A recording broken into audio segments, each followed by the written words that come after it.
Okay. Today we will discuss about the milch cattle breeds. Cattle breeds basically in whole of the India, they are classified into three groups. Number one is who produce good quantity of milk. They are called milch breeds. Second, there are certain breeds in which the females they produce a very good quantity of milk, but the males they can be used for draught purpose in the fields. Understand it now? And third is those animals in which females do not give good quantity of milk, but only males can be used for draught purpose. So in nutshell, all the Indian breeds basically they are divided into three groups. Either they are milch animals, or they are dual purpose animals, or they are only for draught purpose.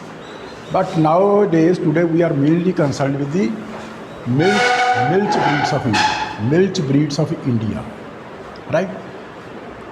All the breeds of the world, this is about the Indian breeds, all the breeds of the world, especially cattle breeds, basically they are divided into two parts. One is those breeds which belong to India. They are called the indigenous breeds, not only India, but Indian subcontinent.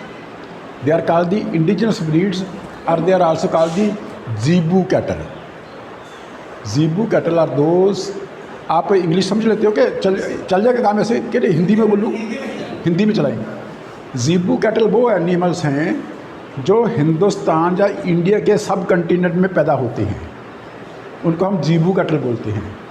लेकिन there are other category which is called the European cattles, जो विदेशी मुल्कों में हैं उनको हम क्या बोलते हैं, यूरोपियन कैटल्स, या हम उसको बोलते हैं taurus kettles. What is the difference between zebu cattle and taurus cattle में, दोनों में डिफरेंस क्या है, क्या फ़र्क है दोनों में? जो ब्रीड्स हमारे इंडिया की ओरिजिन है, हमारे इंडियन कंटिनेंट में हो रही हैं, उसमें आपको कैसे पहचान आएगी कि ये देसी, ये इंडिजिनस ब्रीड्स है या ये आप विदेशी ब्रीड है? कैसे पहचानते हो? कैसे पहचानते हो कि ये देसी ब्रीड है कि ये विदेशी ब्रीड है? Not body structure, the main important character is hump. समझिए मेरी बात। हमारे जितनी भी देसी ब्रीड्स हैं, all the indigenous cattle breeds, they have got a well developed hump. उनके ऊपर हम्प बना होता है। कैसे? This is hump. ये टॉरस कैटल में हम्प बिल्कुल नहीं होता।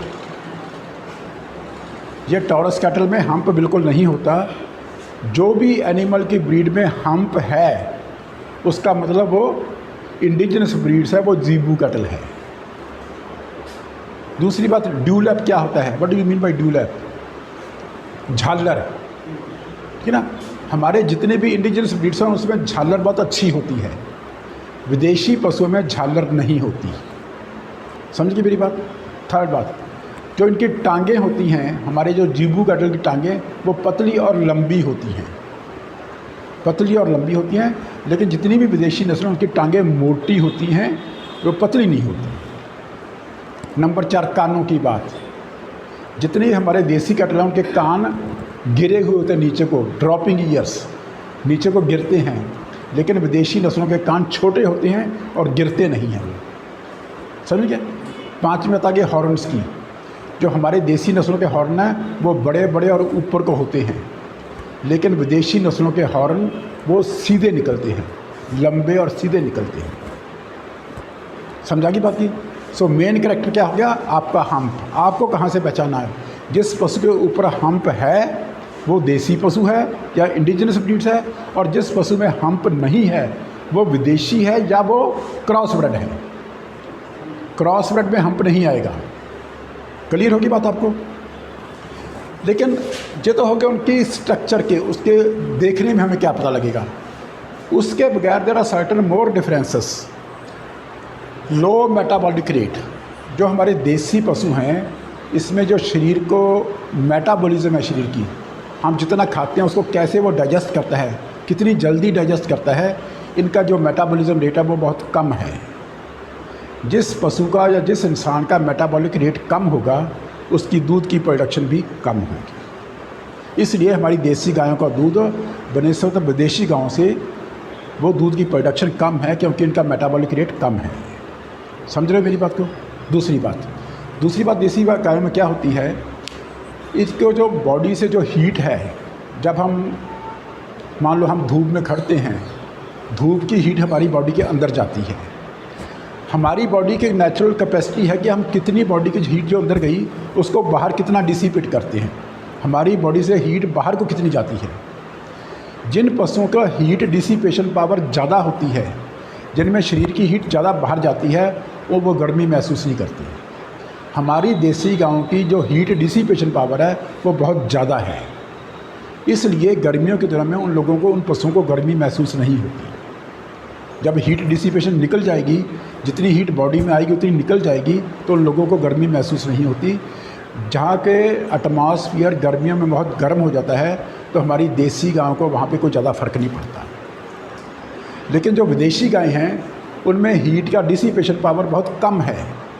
जितनी बॉडी में हीट जाती है वो बाहर नहीं निकलती। जब हीट बाहर नहीं निकलती, गर्मियों के दिनों में वो बहुत परेशान हो जाती हैं, और उस गर्मियों के दिनों में वो ज़ोर से ऊपर खींच के सांस लेने लगती हैं, उनको परेशानी होती है, उनका बॉडी का टेम्परेचर राइज कर जाता है। ठीक है ना? इसलिए उनकी दूध की प्रोडक्शन भी गर्मियों के दिनों में कम हो जाती है। समझ रही थी? तीसरी बात, जो बीमारियों के लड़ने की क्षमता है, जो हमारे शरीर में बीमारियों के लड़ने की क्षमता, जिसको हम इम्यूनिटी बोलते हैं, वो देसी गायों में बहुत ज़्यादा है, विदेशी गायों में बहुत कम है। इसलिए देसी गायें बीमार कम होंगी, लेकिन विदेशी गायें बीमार ज़्यादा होंगी। इसलिए जब भी हम लोगों को डेयरी फार्म करना है, हम लोगों को ये फ़ैसला करना है कि जिस इलाके में हम डेयरी फार्म करना चाहते हैं, क्या उस इलाके में हम लोगों को देसी पशुओं का फार्म करना चाहिए, या हमें उस इलाके में विदेशी पशुओं का फार्म करना चाहिए, या हमें उस इलाके में दोगले पशुओं का फार्म करना चाहिए। इस बात को ख्याल में रख के करना है, तभी आप लोग कामयाब हो पाएंगे। बात समझ आ गई? बंद कर दें।